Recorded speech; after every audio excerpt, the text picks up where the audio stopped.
एक म्हातारी होती. तिला 7 मुलगे होते. 6 मुलगे कमवत होते आणि 7वा मुलगा काहीच कमवत नव्हता. ती म्हातारी आई कमावणाऱ्या मुलांसाठी जेवण बनवायची आणि त्यांना जेवू घालायची आणि जे काही खरकटं उष्ट उरायचं ते 7व्या मुलाला देऊन टाकायची. मुलाला याबद्दल काहीच माहीत नव्हते.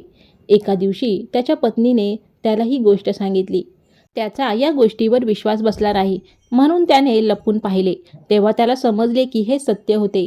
त्याला खूप दुःख झाले. जेव्हा आईने त्याला जेवायला बोलावले तेव्हा तो म्हणाला, "मी हे जेवण जेवणार नाही. मी परदेशात जाऊन कमाई करेन." आई म्हणाली, "उद्या जाणार असशील तर आजच निघून जा." हे ऐकून तो लगेच घरातून निघून गेला. वाटेत तो आपल्या पत्नीला भेटला. ती गोवऱ्या कंडे थापत होती. तो म्हणाला, "मी परदेशात जात आहे. काही काळानंतर परत येईन. तू तुझ्या धर्माचे पालन करत काळजीपूर्वक राहा." ती म्हणाली, "तुम्ही माझी काळजी करू नका, पण मला विसरू नका आणि मला तुमची एखादी निशाणी देऊन जा. ती पाहून मी माझा वेळ घालवेल." त्याने तिला आपली अंगठी दिली आणि तो पुढे निघून गेला. एका मोठ्या शहरात एक मोठे दुकान पाहून त्याने तिथे काम मागितले. तिथे कामाची गरज असल्यामुळे शेठने त्याला कामावर ठेवून घेतले. त्याने दिवस-रात्र खूप मेहनत केली. शेठ त्याला बढती देत गेला. काहीच दिवसात आपल्या मेहनतीने आणि प्रामाणिकपणाने त्याने शेठचा इतका विश्वास जिंकला की शेठने त्याला आपला भागीदार बनवून घेतले. काही काळानंतर सर्व काम त्याच्यावर सोपवून शेठ यात्रेला निघून गेला. आता तो स्वतः एक मोठा शेठ बनला होता. तिकडे त्याच्या पत्नीवर खूप जुलूम होत होते. घरातील सर्व लोक तिच्याकडून दिवसभरचे काम करून घ्यायचे. तिला जंगलात लाकडं आणायला पाठवायचे, खायला कोंड्याची भाकर आणि प्यायला नारळाच्या करवंटीत पाणी द्यायचे. एक दिवस जंगलात जात असताना तिने वाटेत काही स्त्रियांना संतोषी माताचे व्रत करताना पाहिले. तिने त्यांना कथा सांगताना ऐकले. तिने विचारले की हे व्रत कसे करतात आणि हे केल्याने काय होते. त्यापैकी एका स्त्रीने सांगितले की हे संतोषी मातेचे व्रत आहे. हे केल्याने दारिद्र्य नष्ट होते, मनातील चिंता दूर होते, उपवारांना मनासारखा जोडीदार मिळतो, आजार दूर होतात आणि सर्व प्रकारचे सुख प्राप्त होते. हे व्रत करण्यासाठी आपल्या सोयीनुसार आणि शक्तीनुसार गूळ चणे विकत घ्यावे. प्रत्येक शुक्रवारी व्रत करावे आणि कथा सांगावी किंवा ऐकावी. जोपर्यंत तुमचे काम पूर्ण होत नाही तोपर्यंत न चुकता हे व्रत करत राहावे. जर कथा ऐकणारे कोणी नसेल तर दिव्याला समोर ठेवून कथा सांगावी. कार्य सिद्ध झाल्यावर उद्यापन करावे. उद्यापनामध्ये 2.5 शेर खाजा, तितकीच खीर आणि तितकीच चण्याची भाजी बनवावी. 8 मुलांना जेवू घालावे. मुले कुटुंबातीलच असतील तर उत्तम, नाहीतर शेजारूनही बोलावू शकता. त्यांना जेवण देऊन आणि केळीसारखी फळे देऊन निरोप द्यावा. आंबट फळे देऊ नयेत. त्या दिवशी घरात कोणीही आंबट पदार्थ खाऊ नयेत. सर्व विधी समजून घेतल्यानंतर तिने गूळ चणे विकत घेतले. वाटेत संतोषी मातेच्या मंदिरात नैवेद्य दाखवून ती प्रार्थना करू लागली. "माता, मला व्रताचे नियम कायदे नीट माहीत नाहीत. मी शुक्रवारचे व्रत पूर्ण निष्ठेने करेन. माझे दुःख दूर कर." एक शुक्रवार गेला. दुसऱ्या शुक्रवारी पतीचे पत्र आले आणि तिसऱ्या शुक्रवारी पतीने पाठवलेले पैसे आले. परंतु घरातील लोक तिला टोमणे मारण्याची एकही संधी सोडत नव्हते. दुःखी होऊन तिने मातेच्या मंदिरात प्रार्थना केली. "माता, मला पैसा नकोय. मला माझ्या पतीचे दर्शन हवे आहे." मातेने तिला आशीर्वाद दिला आणि म्हणाली, "तुझा पती लवकरच येईल." हे ऐकून तिला खूप आनंद झाला. परदेशात तिच्या पतीकडे अजिबात वेळ नव्हता. तो दिवसभर व्यस्त असायचा. संतोषी मातेने त्याच्या स्वप्नात येऊन सांगितले की तुझी पत्नी खूप दुःखी आहे. तू तिच्याकडे गेले पाहिजेस. त्याला पत्नीची खूप काळजी वाटू लागली. त्याने दुकान विकले आणि पत्नीसाठी कपडे, दागिने आणि भरपूर पैसे घेऊन तो घराकडे रवाना झाला. ती सून जंगलातून लाकडं कापून परतत असताना तिने रस्त्यावर धुळीचा लोळ उठताना पाहिला. मातेने तिला सांगितले की तिचा पती येत आहे.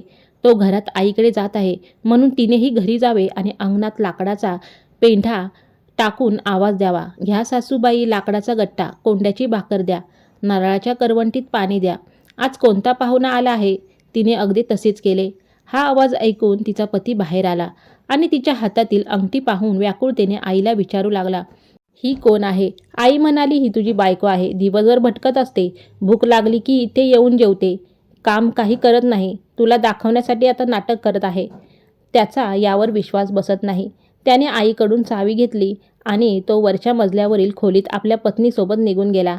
त्याने ती खोली महागड्या वस्तूंनी सजवून महालासारखी बनवली. दोघेही सुखाने राहू लागले. काही दिवसांनी सुनेने आपल्या पतीला सांगितले, "मला संतोषी मातेचे उद्यापन करायचे आहे." पतीने त्याला संमती दिली. ती आनंदाने मातेच्या उद्यापनाची तयारी करू लागली. तिने जेठानीच्या म्हणजे जावेच्या मुलांना जेवणाचे आमंत्रण दिले. पण तिचे उद्यापन बिघडवण्यासाठी जेठानीने मुलांना सांगितले की तुम्ही जेवताना आंबट वस्तू मागा. मुलांनी तसेच केले, पण सुनेने आंबट देण्यास नकार दिला. मग मुलांनी पैशाचा हट्ट केला. तिने मुलांना पैसे दिले. मुलांनी बाहेरून आंबट वस्तू विकत घेऊन खाल्ली. यामुळे माता संतप्त झाली. अचानक तिथे सैनिक आले आणि तिच्या पतीला पकडून घेऊन गेले. जेठानी म्हणाली, याने चोरी करून पैसे गोळा केले आहेत, म्हणूनच सैनिक याला पकडून घेऊन गेले. सून रडत भेकत मातेच्या मंदिरात गेली. माता म्हणाली, तुझ्याकडून चूक झाली आहे. हा त्याच गोष्टीचा परिणाम आहे. सुनेने क्षमा मागितली आणि म्हणाली, मी पुन्हा उद्यापन करेल आणि आता अशी चूक होणार नाही. माझ्या पतीला परत पाठवा. माता म्हणाली, तो तुला वाटेतच येताना भेटेल. तिचा पती वाटेतच भेटला आणि म्हणाला, मी खूप धन कमवले आहे, त्याचा टॅक्स भरायला गेलो होतो. सैनिक याच कारणासाठी आले होते. सुनेने सुटकेचा श्वास सोडला. पुढचा शुक्रवार आल्यावर तिने पुन्हा उद्यापनाची तयारी केली. यावेळी तिने जेठानीच्या मुलांना बोलावले नाही. तिने ब्राह्मणांच्या मुलांना बोलावून प्रेमाने जेवू घातले आणि केळी देऊन निरोप दिला. माता खूप प्रसन्न झाली. काही काळानंतर तिला एक खूप सुंदर मुलगा झाला. मुलाला घेऊन ती रोज मातेच्या मंदिरात जात असे. एक दिवस मातेने विचार केला, आज मी हिच्या घरी जाऊन पाहते. मातेने एक भयानक रूप धारण केले. गूळ आणि चण्याने माखलेले तोंड, सुंडसारखे ओठ, ज्यावर माशा घोंगावत होत्या. मातेने उंबरठ्यावर पाऊल ठेवताच तिची सासू ओरडू लागली, अरे बघा, कोणीतरी चेटकीन आली आहे. हिला पळवून लावा, नाहीतर कोणाला तरी खाऊन टाकेल. घरातील सगळे लोक घाबरले आणि ओरडू लागले. त्यांनी घराच्या खिडक्या आणि दरवाजे बंद केले. पण लहान सून मातेला पाहताच ओळखले. ती आनंदी हो म्हणाली, आज माझी माता माझ्या घरी आली आहे. ती सासूला म्हणाली, सासूबाई घाबरू नका, या त्याच संतोषी माता आहेत, ज्यांची मी पूजा करते आणि ज्यांचे व्रत करते. असे म्हणून तिने घराचे सर्व दरवाजे आणि खिडक्या उघडल्या. घरातील सर्व लोक मातेच्या चरणी पडले आणि म्हणाले, माता, आम्ही अज्ञानी आहोत. तुमचे व्रत मोडून आम्ही जो अपराध केला आहे त्यासाठी आम्हाला क्षमा करा. मातेने सर्वांना क्षमा करून सुखा समाधानाचा आशीर्वाद दिला आणि प्रेमाने एकत्र राहण्याची शिकवण दिली. सर्वजण आनंदाने राहू लागले. जसे सुनेला फळ दिले तसे संतोषी माता सर्वांना देव. जो कोणी ही कथा वाचेल किंवा ऐकेल त्याचे सर्व मनोरथ पूर्ण होतील. बोला संतोषी माता की जय.